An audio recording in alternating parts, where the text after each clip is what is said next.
ফরিদপুরের শামসুল হক ফরিদপুরি রহমাতুল্লাহ সদস্য হুজুর যত কিতাব লেখছে ভূমিকার নিচে লেখছে নাসিস শামসুল হক। নাসিস মানে নিজ কিচ্ছু না, আমি কিচ্ছু না। এত বড় আলেম, এত বড় বুজুর্গ, এত বড় পীর, লেখছে কি নাসিস শামসুল হক। আমি শামসুল হক কিছু না, আমার কোনো এলেম নাই, আমার কোনো বুদ্ধি নাই, আমার কোনো আমল নাই, আমার কোনো জ্ঞান নাই। যা কিছু হয় আল্লাহ তাআলার পক্ষ থেকে আমারে দিয়ে আল্লাহ করাইয়া নেয়। সুবহানাল্লাহ বলেন। এই জন্য ছেলেরা ওস্তাদের কাছে নত হওয়া লাগবে, আব্বা আম্মার কাছে নত হওয়া লাগবে, বড় ভাইয়ের কাছে নত হওয়া লাগবে, ছোট হওয়া লাগবে।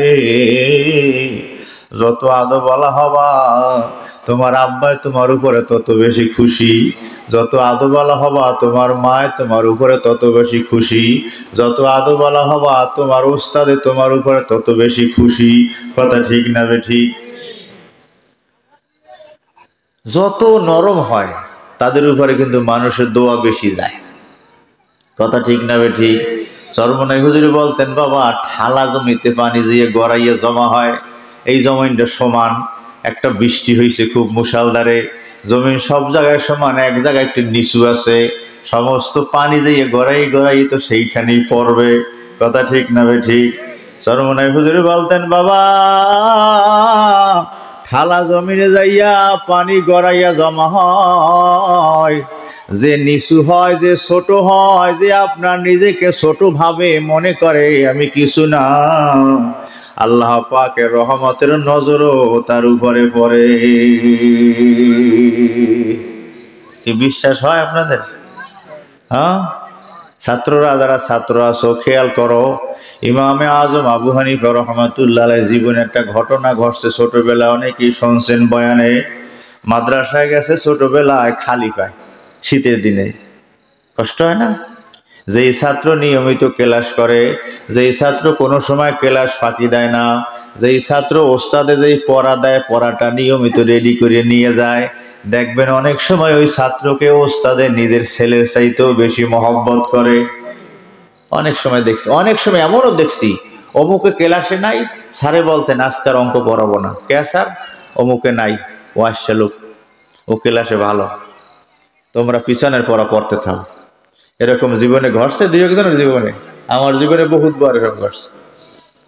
আজকার পড়াবো না, দেখেন ওস্তাদের ক্লাসে 50 জন ছাত্র, একটা ছাত্রের জন্য হুজুর আজকার পড়াইলেন না।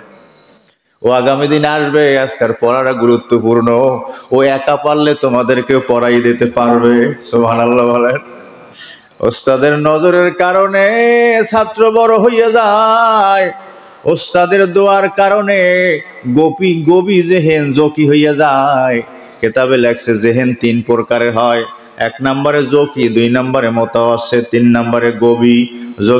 জকি হইল যে একবার পড়লি বোঝে, মুতাওয়াসসিত হইল 2-3 বার পড়লে বোঝে, গবি হইল যার অনেক বেশি পড়া লাগে তারপর বুঝে আসে না।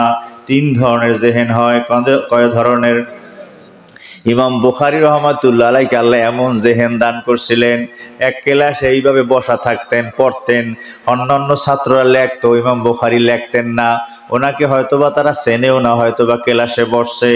1 সপ্তাহ 10 দিন যায়, বলে ভাই তুমি ক্লাসে আসো, কিছু লেখো না, পড়ো না, জিজ্ঞাসাও করো না, কেন সময়টা তুমি নষ্ট করতে আসো?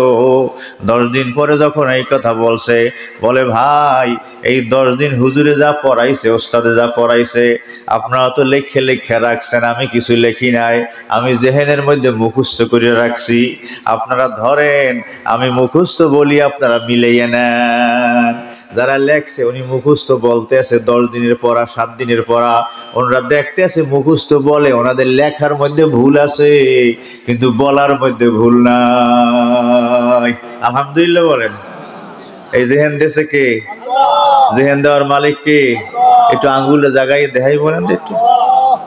আপনারা শুনতেছেন? খেয়াল করে একটু শোনেন।